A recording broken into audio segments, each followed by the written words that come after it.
Yeah, that's a quick overview about our firm, and I'm on the immigration side. I'm an immigration attorney handling both employment-based immigration and individual family-based immigration. So we'll go ahead and get started to kind of give you the overview of the first 100 days of the Trump administration. Um, as many have seen all over the news, immigration is a huge topic and obviously a huge area of concern, not only for foreign individuals living in this country, but also U.S. citizens. Right now, everything is up in the air when it comes to immigration. You can be targeted, although you're a U.S. citizen. Maybe you own a business and you have individuals that might be on a visa or undocumented. So, it really does affect everyone. So today we're going to just kind of cover some of the executive actions that have really impacted this area, and many of which were actions signed on day one, but how they have expanded or how they've been implemented over the last 100 days. And so, the three main ones being securing our borders, protecting the meaning and value of American citizenship, and protecting the United States from foreign terrorists and other national security and public safety. So what does this mean? So securing our borders was specific in order, specifically trying to prevent, foreign terrorists or harm to U.S. citizens or to the country. So specifically, how this executive order has impacted individuals or people living in the U.S. is that really the goal was to detain foreigners suspected of violating any federal or state law, meaning undocumented immigrants can be detained and expelled very quickly. And we'll go into a little bit of what that means by expelling them quickly. But overall, this executive action has expanded expedited removal. Expedited removal meaning you don't get due process, you don't get your day in court. They have now implemented different types of criminal charges against undocumented immigrants, which facilitate their illegal their reasons to detain individuals, right?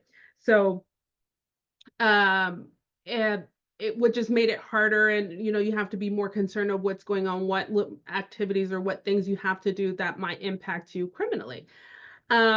This has established partnerships between the federal government and state to enforce immigration policy. So this has been the bigger area of concern in the sense that, before we had what we called sanctuary cities or safe jurisdictions, being in school, immigration enforcement, we'll go a little bit more into that. There was hospitals, places of worship were areas where people would be able to feel safe.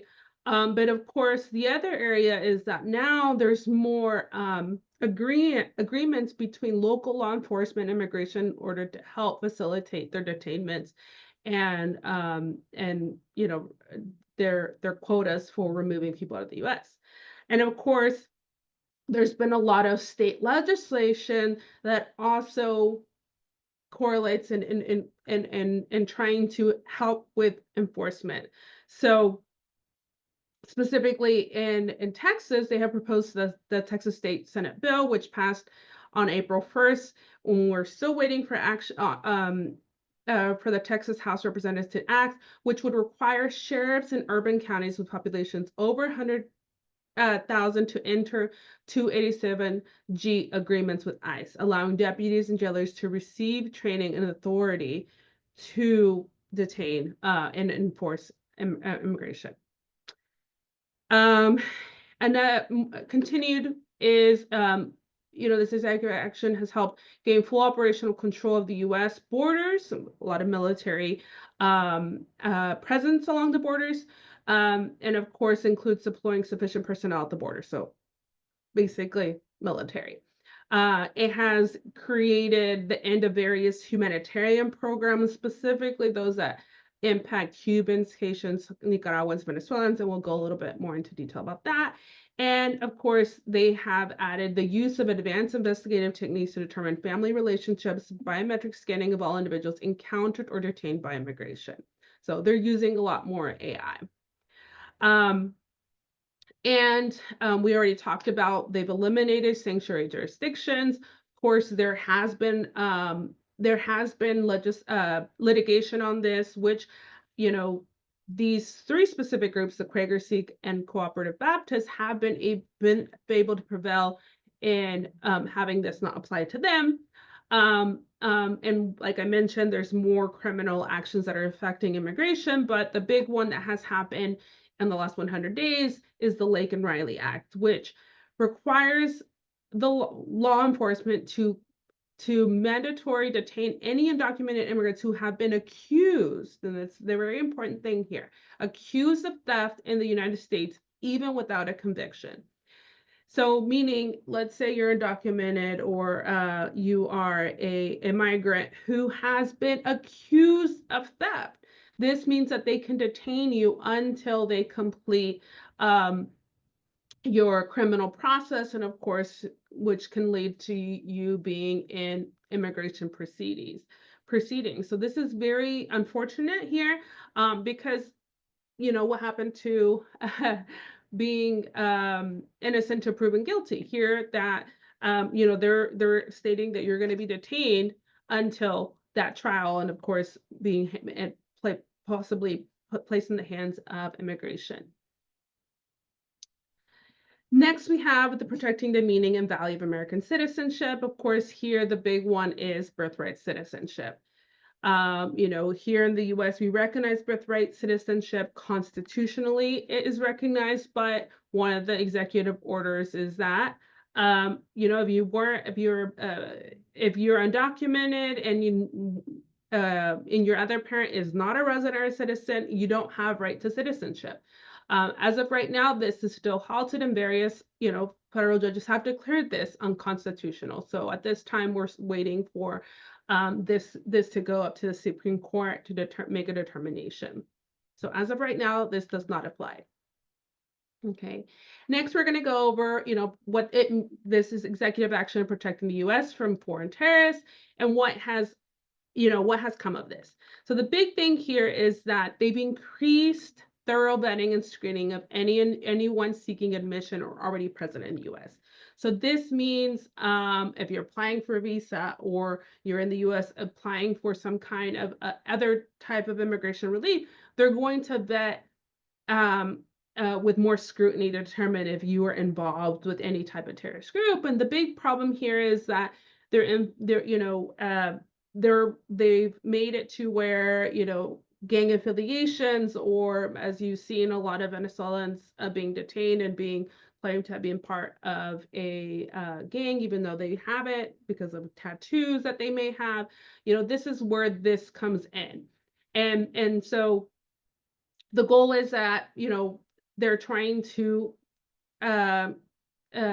eliminate risk to public safety. And although that vetting, although extreme, it's not always thorough. And we've been seeing on the news of people being detained, although, there's no affiliation with any type of gang or terrorist group. And so what this can impact is just, if you're in a visa process, it can cause a lot of visa delays. You're going to get more questions. You're going to be subject to way more screening, whether it's abroad or here in the US. And as of right now, this has already increased a lot more interviews with USCIS.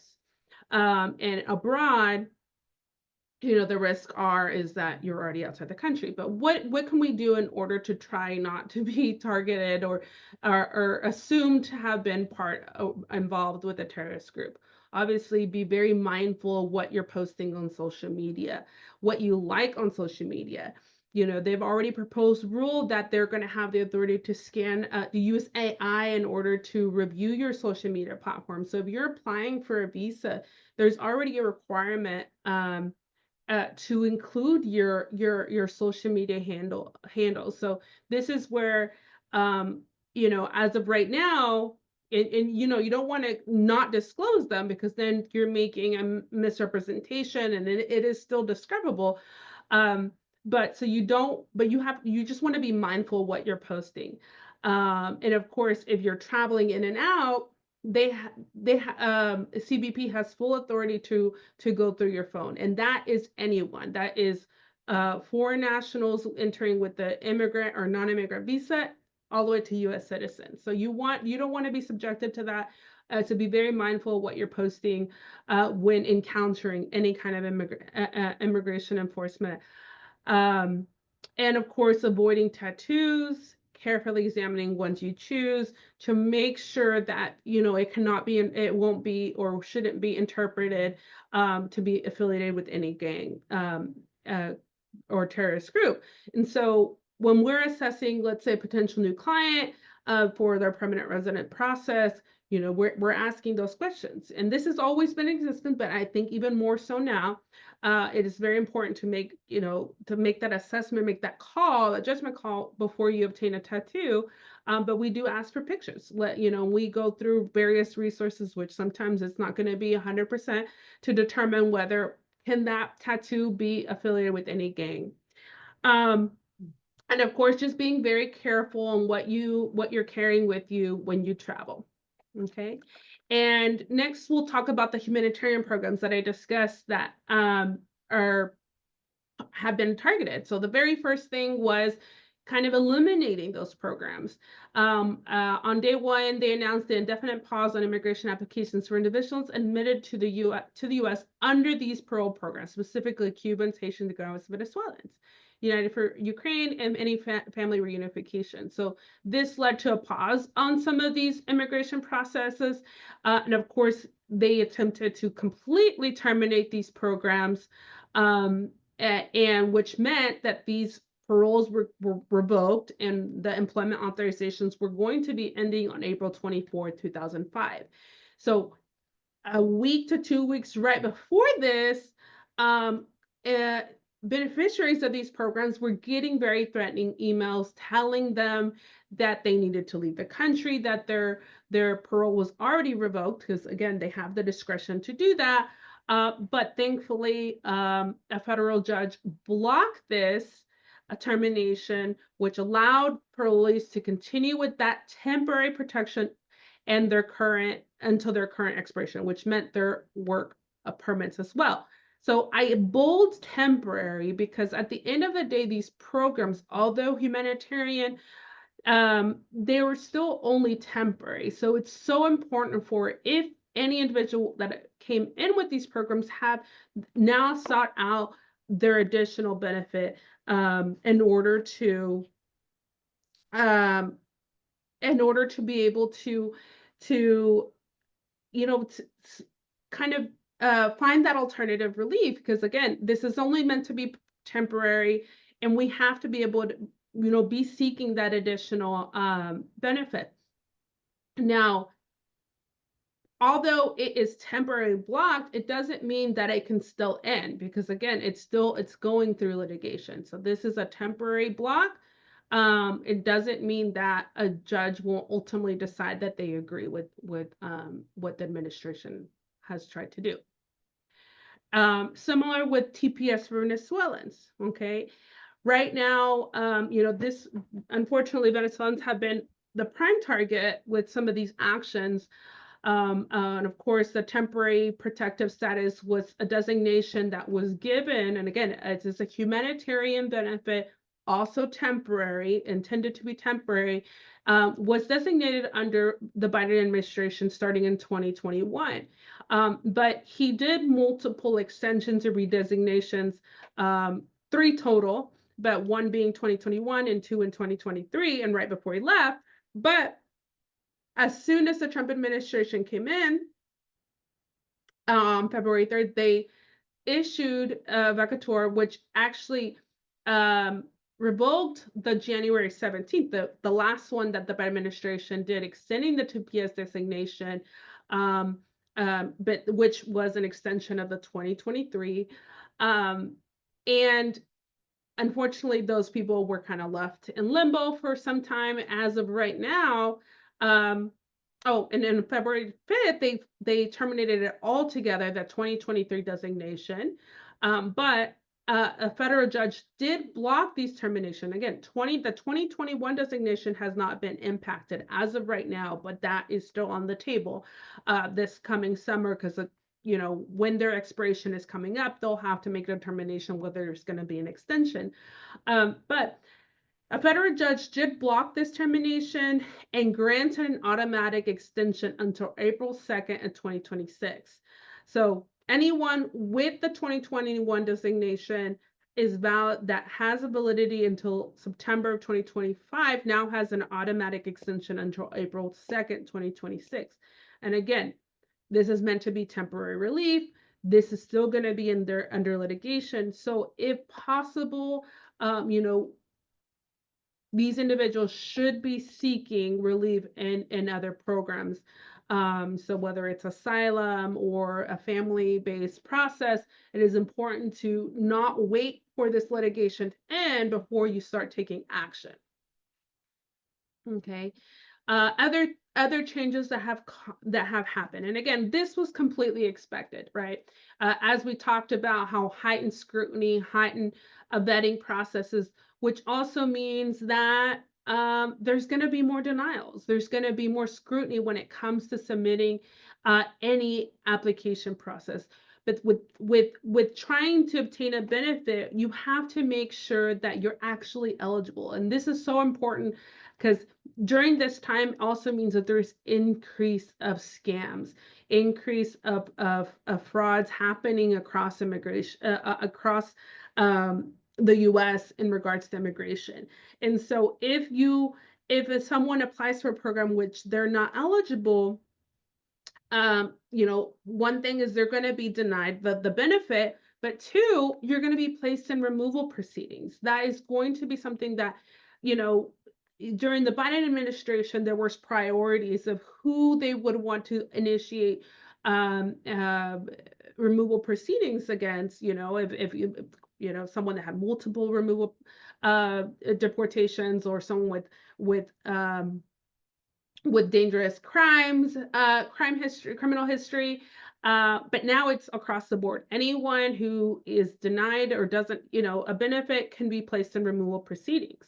So it's very important to seek experienced immigration counsel to confirm that you're eligible for whatever process that you are applying for, in order to make sure that you don't subject yourself to be put into proceedings. So the big thing that we're seeing is, and this is across the board, there's a lot of fraud online. There's I think the Federal Trade Commission actually posted an article about some of the weird scams going on, where there's AI impersonating attorneys through social media in order to try to tell individuals that they're eligible for a benefit. But keep in mind, attorneys are not reaching out to anyone through social media.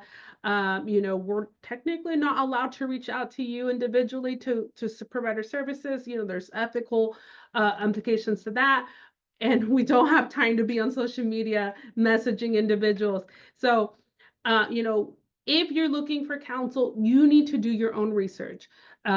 Be careful about, the TikTok trends and things like that, because there's also a lot of, common thing we've seen is arreglar sin salir, which means fix your papers without leaving. And that's not open for everyone. You have to, only certain people qualify through a process in the US. So you have to be very vigilant and understand any process that you initiate with any attorney, understanding how you're eligible, and of course reading every document that you sign, because a lot of times you sign things and you might not know, but you just assume, and because I have an attorney, or this individual claims to be an experienced person in this form, so I'm just going to sign whatever. No, you need to review all of your documentation before anyone submits anything on your behalf. Okay.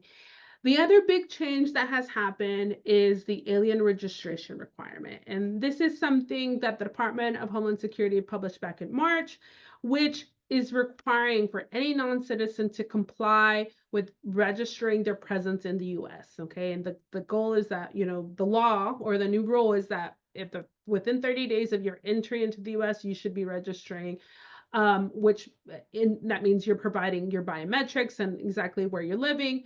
And this came into effect April 11th, 2025. Okay. But not everyone needs to register, and you need to outweigh the risk or weigh out the risk of whether you should register.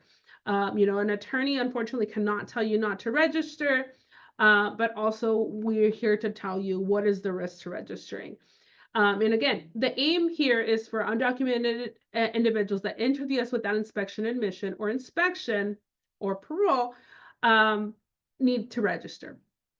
And it's a whole form. There's a way to determine on USCIS, and we can share that link. We have it. We actually sent an e-blast that has the information of how, the link to determine whether you need to register. But it's important to know that this registration requirement doesn't grant you any legal status. It does not provide you any benefit, but it prevents maybe potential criminal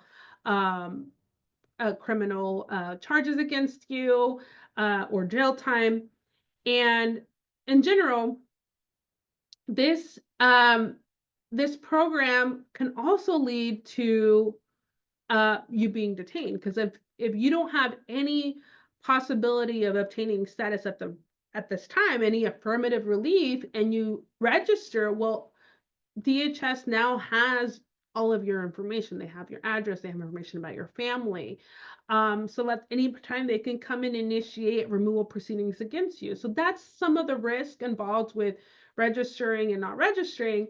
And here we outline who has to register. Anyone that's been in the US for 30 or more days that has not provided any kind of biometrics to the government, and is what plans to stay here longer than those 30 days. Anyone so visa holders who were under 14 might not have provided fingerprints, but as soon as they turn 14 and they're in the US, they need to register in order to provide biometrics. Of course, Canadians must register if staying more than 30 days. And you must actually carry your registration confirmation. So complying also includes actually carrying your registration. Now, there are some exemptions, which include visa holders who have had their fingerprints done, so biometrics, A visa holder, G visa holder, anyone that's just here for 30 days, so any visitors, permanent residents.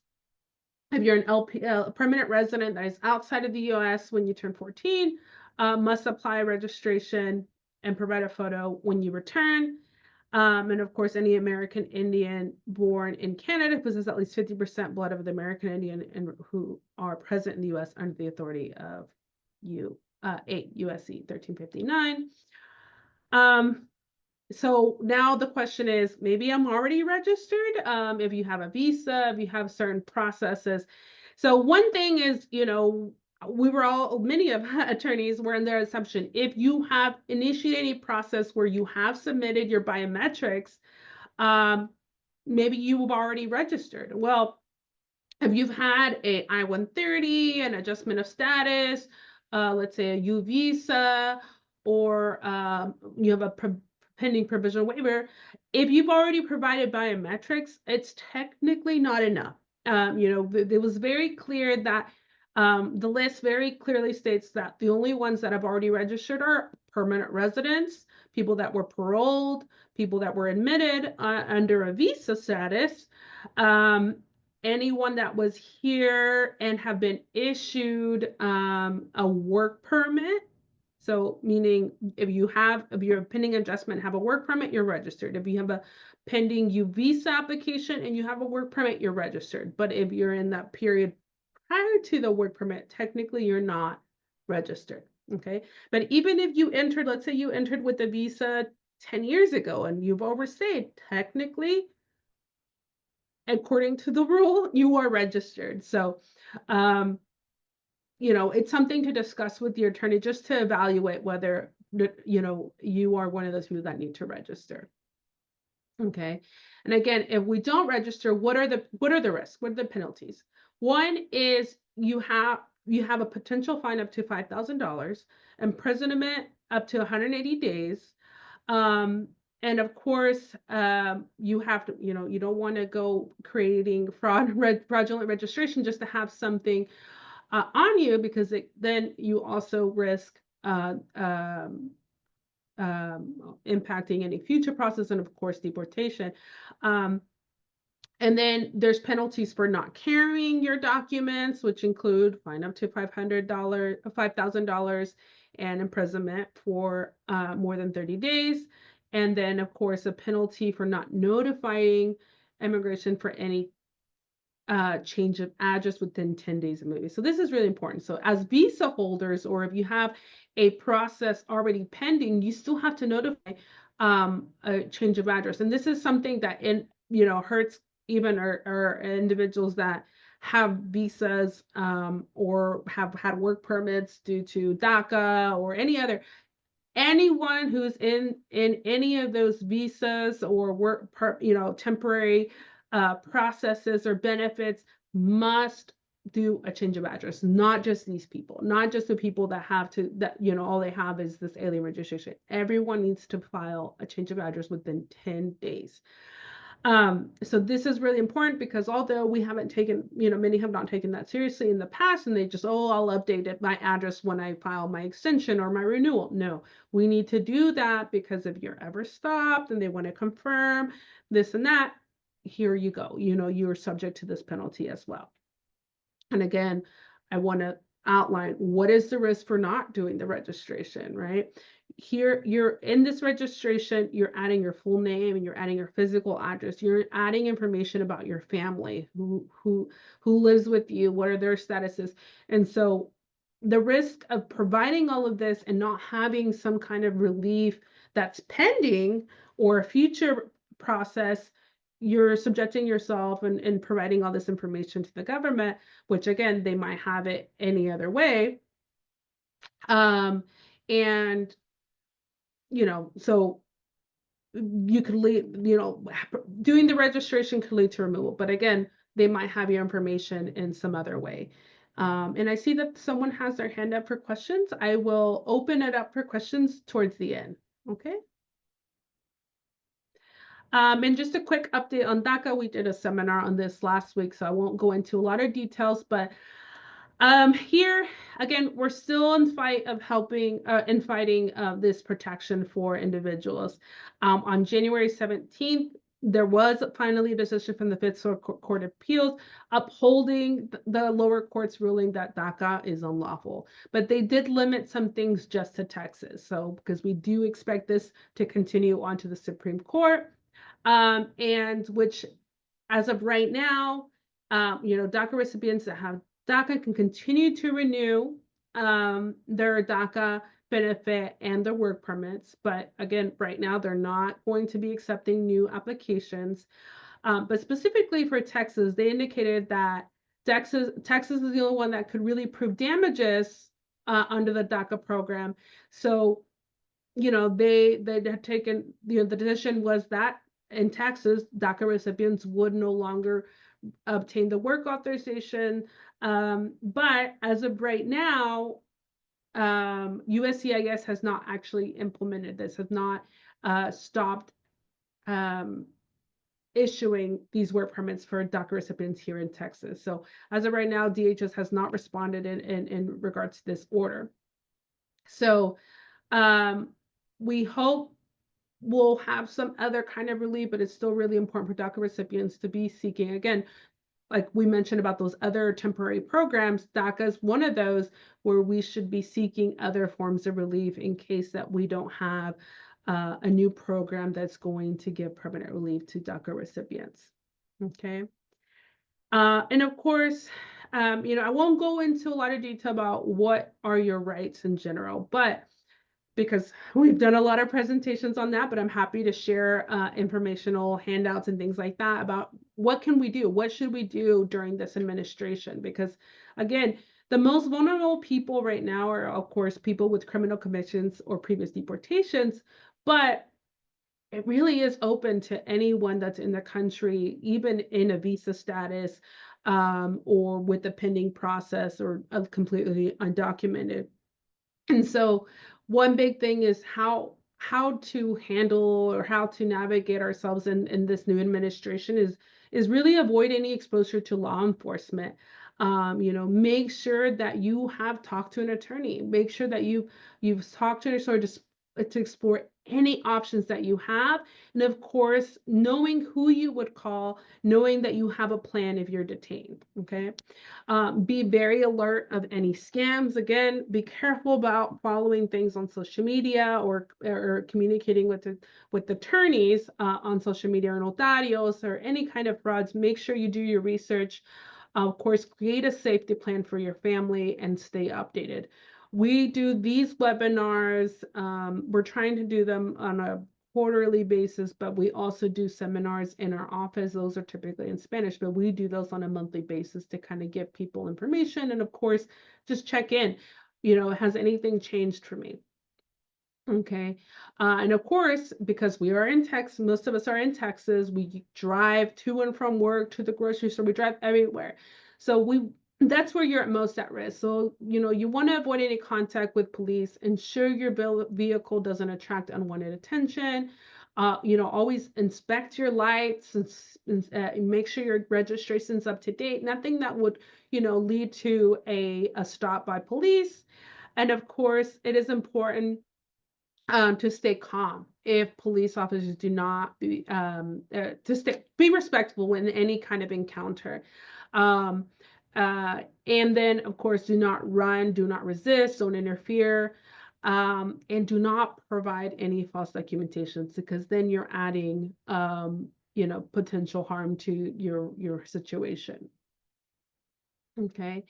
And of course, if you're stopped, um, drivers are required to identify themselves. Passengers are not unless they're detained.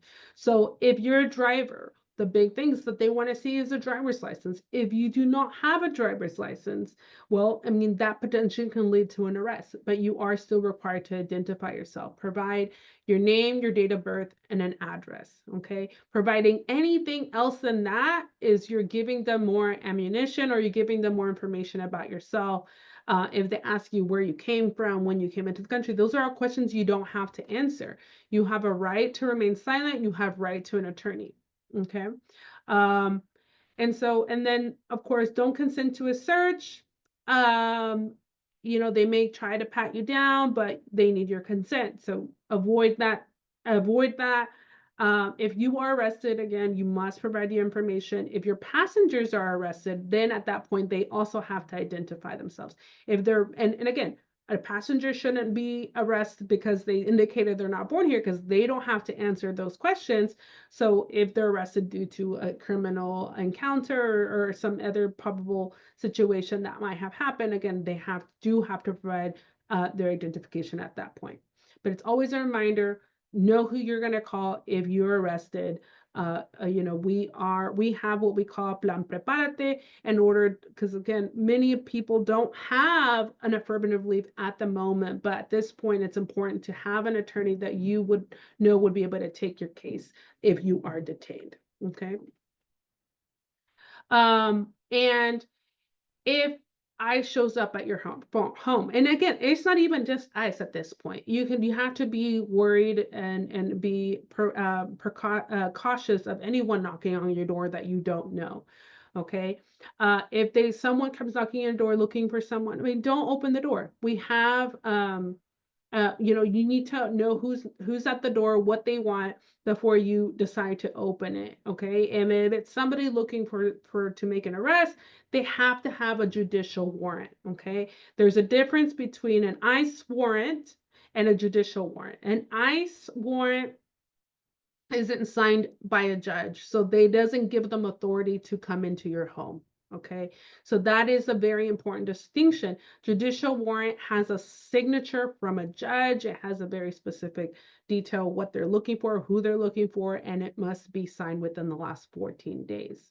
Okay, so if it is a judicial warrant and there is a name of someone that's in the home, and then at that point you do have to comply. Okay, and now we can discuss what are the risks in our workplace? Is it, similar things that we just discussed, is you have no reason to answer any questions because unless you're driving on the job, you don't have to provide any identification or any information to anyone that walks in asking information. If they're wanting information about someone or about you, you send them to your management. Management is the one who would have to, comply if there's any kind of ICE enforcement, or they're looking for someone. And specifically, because the biggest thing is that when it comes to raids, a lot of, what we see on the news is that maybe they're looking for one person, but then people start discussing or sharing or running, giving them reasons to make other arrests, collateral arrests. So these are the industries that are more common, that have more undocumented workers, so they would be the prime target when it comes to immigration enforcement. Okay, so construction, agriculture, hospitality, and general services. So restaurants, manufacturing, and things like that are also on the top of the list. Okay, so what should we carry on ourselves? Of course, the prime thing would be if you have a valid driver's license, that's what you want to carry. That's what you want to use as an identification. But if you don't have that, you just need to carry documents to prove that you have been living in the U.S. for the last 2 years, and 2 years specifically because they can initiate expedited removal against you, meaning they're not going to give you a day in court to fight an immigration case if you can't prove that you lived here more than 2 years. Okay, these documents should reference your name, your date of birth, and a date. So a date. So 2 years would mean, something that says 2023, at least April 2023, in order to show that you've been here more than 2 years. Birth certificates of your children work, any lease records, immigration receipts, and of course, if you decide to register, your registration compliance documentation. Okay, and so as we discussed, expedited removal is something that was expanded across the U.S.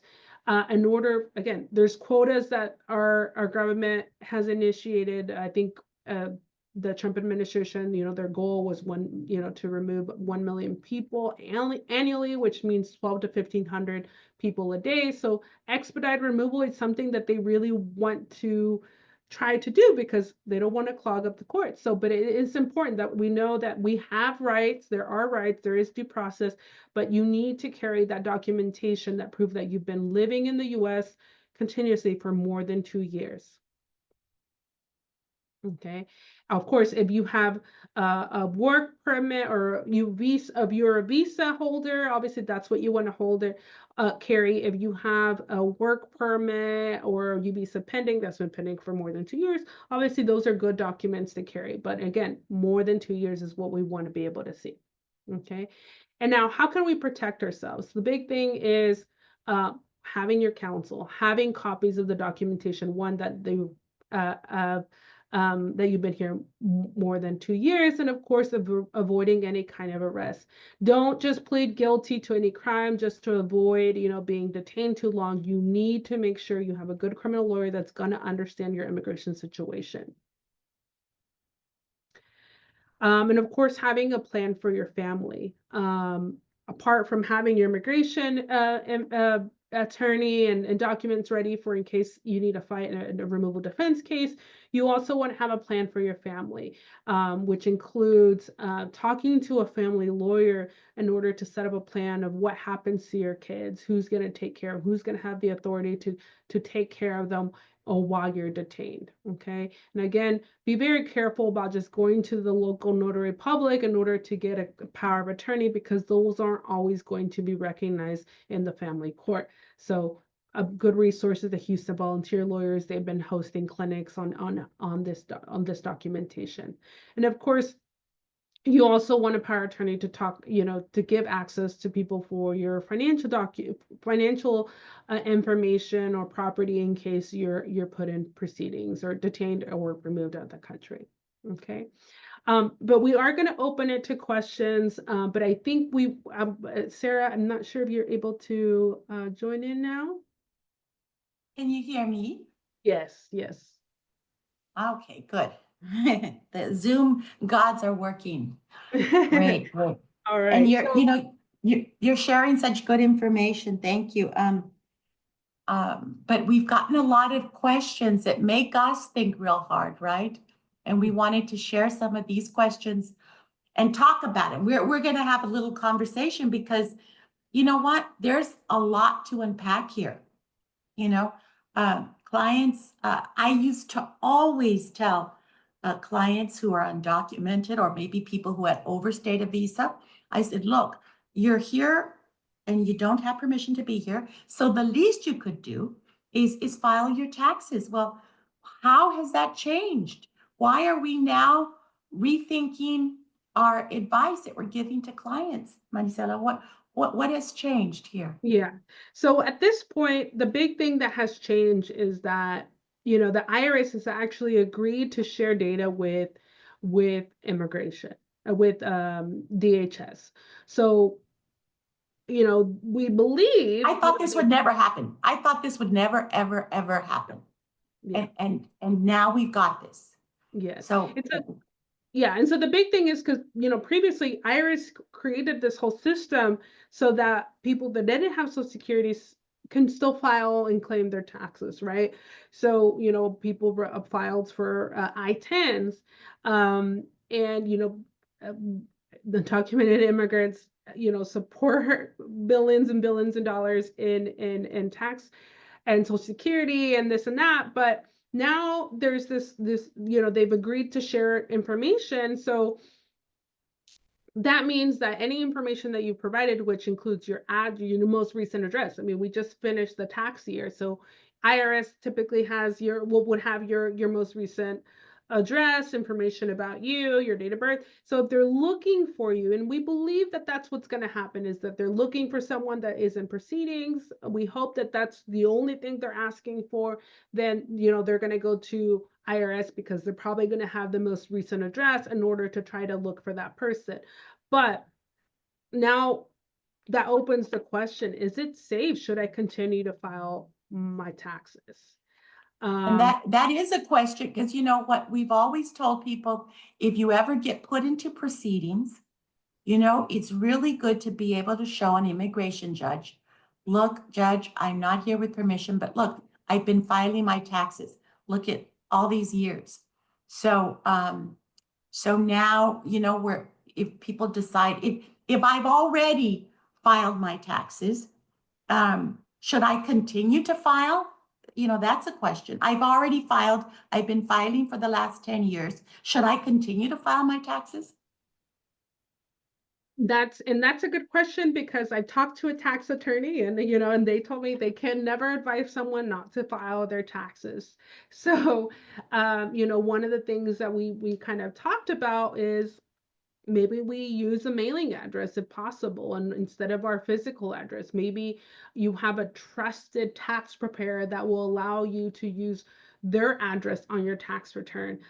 So those are things to kind of talk about and think about, especially if because you want to do the right thing, because we use our for immigration purposes, we use our tax returns for good moral character, for physical presence, but it's important to be careful about what you're sharing in order to avoid subjecting yourself to in the hands of immigration. But again, we talked about the alien registration. So you know if you're already registering, then does it hurt to continue to file your taxes? So if you've taken that step, you're not going to be hurt by that.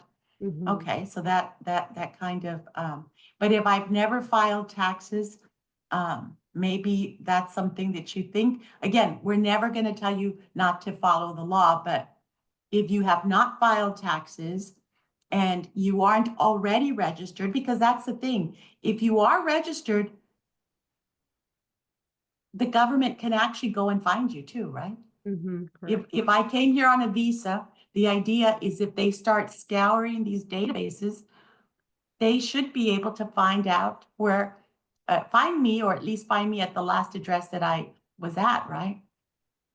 Yep, that is true. Okay, so Right. the hard one to figure out. Okay, how about travel? We've been having so many people asking about, is it safe for me to travel? Well, anywhere. Is it safe? Okay, let's start here. Is it safe for me to travel around Texas? How about that? The more you drive, the more you subject yourself to potential, um, uh, law enforcement. And different counties have different um, viewpoints or agreements as to how much they're going to work with ICE.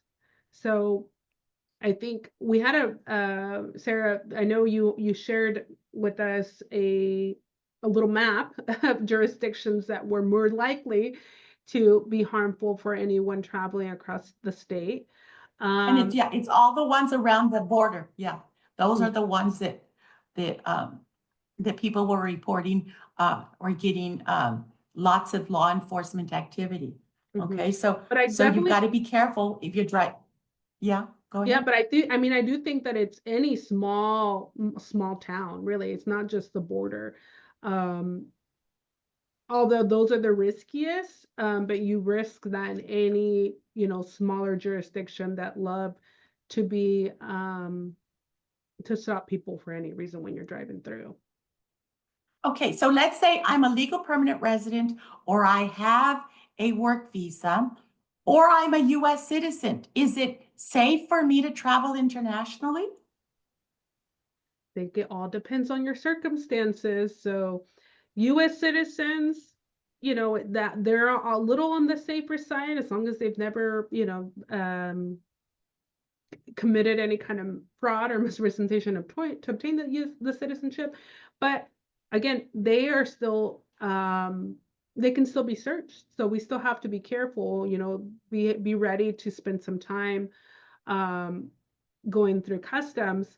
But for permanent residents, I think some of the areas that we've seen issues with is if any crimes have been committed. Um, Right. while you've had your permanent residence, and maybe you weren't put into proceedings, or maybe nothing happened, you took care of the criminal situation, but it might be viewed a little differently when you're coming into the country. So And even if I've been coming in as a permanent resident and I've had some issue, you mean that problem could come up now? So are they looking more closely into the records? correct, yes, there's, so again, that executive action talking about extreme vetting and scrutiny, so things that might have been overlooked, previously, might be looked at more carefully, um, in during this administration when you travel. Okay, as a permanent resident, don't I have freedom of speech? I know I hear that some people are looking at their social, the officers are looking at social media and everything.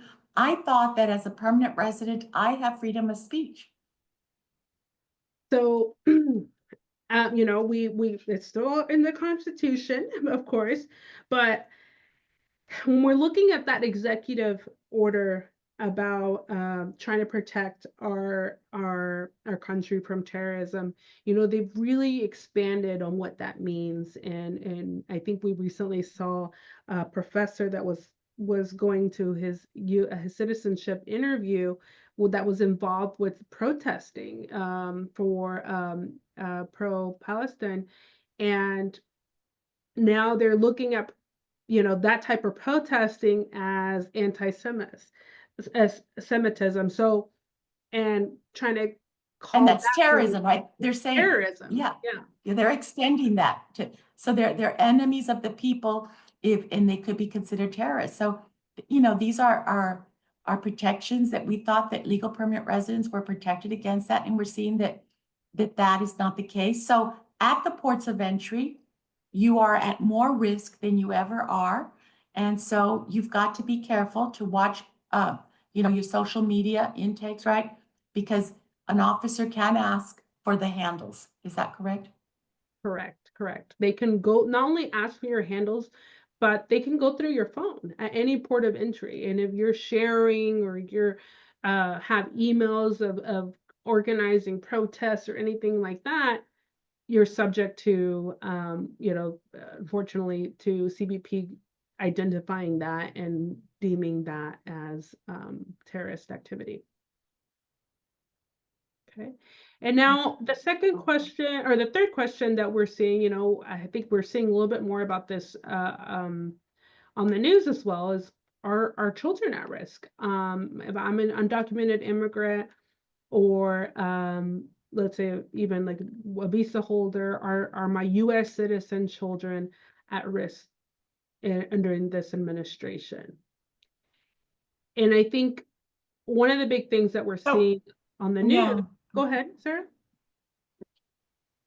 Oh, No, yeah. So what do you mean by at risk? so Is that traveling? one, traveling, or two, if we're put in proceedings, what happens to our kids? So um, Oh, I yeah. think we're seeing a lot more children, also US citizens, technically, but US citizens, also being removed with their parents. And so again, we're going back to having that plan and plan in place if something happens to you. I know one of our colleagues mentioned that she had a consultation with someone who was detained, although she had protection, she has a pending asylum case, and she was detained, although she has a 3-month-old baby. So again, we have to have a safety plan for our families. And that would be done through the power of attorneys, which actually they are issued by the state of Texas, right? Those power of attorney forms. Yes, but you do want to do it with a family attorney, just to make sure that the family courts would acknowledge them. Okay. The last question is, Sarah, I'm going to ask you, do we need, if we don't have any immediate need or an immediate relief, do I need to have an attorney? Yeah, I think this is the one thing that we are telling, and we've known, again, with our seminars that we have once a month, and we've been doing that for probably the last 12, 13 years, and they're free seminars. We come and give a little update, and we see a lot of people because they're invited. They, come back if you have any questions. And maybe there's not any immediate relief. The idea, though, is that here you're not looking for relief, you're looking for defense. Okay. So if you are undocumented, or if you've overstayed a visa and you're not a resident or you're not a citizen, you are at risk. So it's not about getting to become a resident, it's about defending yourself against deportation. And I think that that's the mindset, that's the change that we've got to take, is that it's here we are now trying to defend ourselves. Okay, because right now we see all the laws are kind of turned on their heads. Things that should be protected are not being protected. So this is the time, if you are undocumented or you're here as an overstay, this is the time you need to make a relationship with an attorney, with a firm that you trust, because it's not about getting papers, it's about avoiding deportation. And now, with the stance that the administration is taking, they are being very aggressive. The budget for DHS is increasing like 6 times. All the other federal agencies are being cut down, right? The funds are being cut down, but for DHS, they are putting lots and billions of dollars into in trying to meet the administration's goal of deporting, 1 million people per year. So if you're undocumented, if you do not have, or you've overstayed, you should be thinking about defending your right to be here in the US. And for that, you really do need an immigration attorney that you trust. So this is a time to basically start shopping, start looking, getting to know people, finding out, and making making a relationship, okay? Because this is the time to really start looking for defense. That's the way I see it. Yeah, thank you, Sarah. Yes. And I'm going to go into the Q&A. And of course, if you have any questions, you can raise your hand and I'll allow you to talk, but you could also submit questions through the Q&A. So someone just asked if there's going to be a Spanish session. We typically do the Spanish session in person every month, but we can definitely try to coordinate a webinar as well, because I know sometimes it's difficult to come in person. And then I think someone here asked, for an individual with an I-10 or undocumented status who owns a home or investment properties in the U.S., careful planning is essential to protect assets, comply with tax laws, and minimize risk. What is the best course of action? So, you know, this is so important here. We're talking about our homes, our properties. Again, we're seeing issues with, you know, when you're detained, what can you do? And again, that's where sometimes it is important to have that power of attorney. And of course, some of these professionals, I think this individual is a loan officer, you know, working with, you know, whatever transaction, like, you know, you're talking about your business, let's say your business, let's say you have a business and you're planning, you're undocumented, you own a business, because a lot of undocumented people own businesses, you know, getting with your business attorney to make sure what happens if something happens to me, you know, with your family lawyer, you're talking about, you know, what happens to my family. And now we're talking about your assets, your home, you know, with those qualified individuals, making sure that you have a plan. When you're buying any property. So this person continues on, as a loan officer, you play a crucial role in helping I-10 and undocumented buyers protect their hard-earned money while navigating homeownership and real estate investments. So again, you have to work with people you trust, and making sure you have a plan for the different things that you're navigating, and planning. Again, planning, not only for your family, but also your assets and your businesses. All right, and I'm gonna go ahead and allow Claudia Gaita to talk.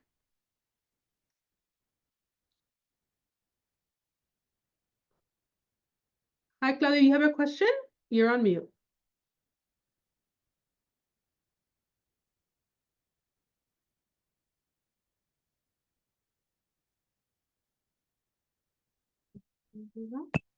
Hello? Yes. Hello? Do you have a question?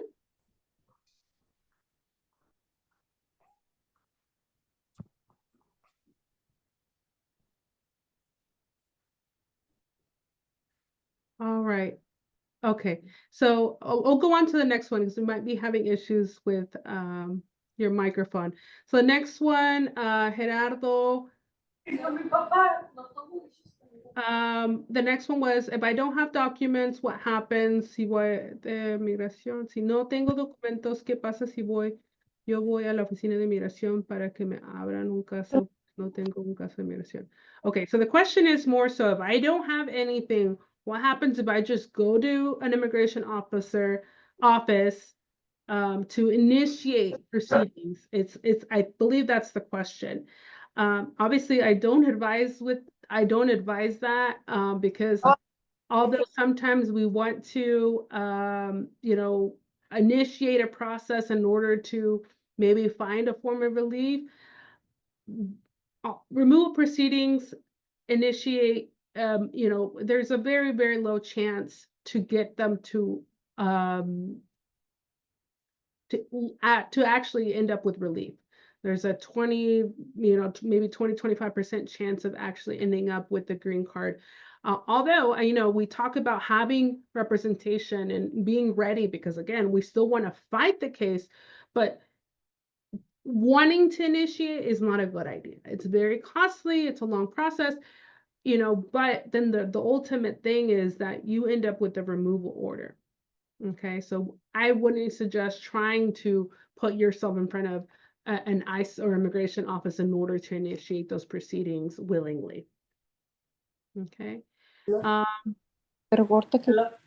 next question I see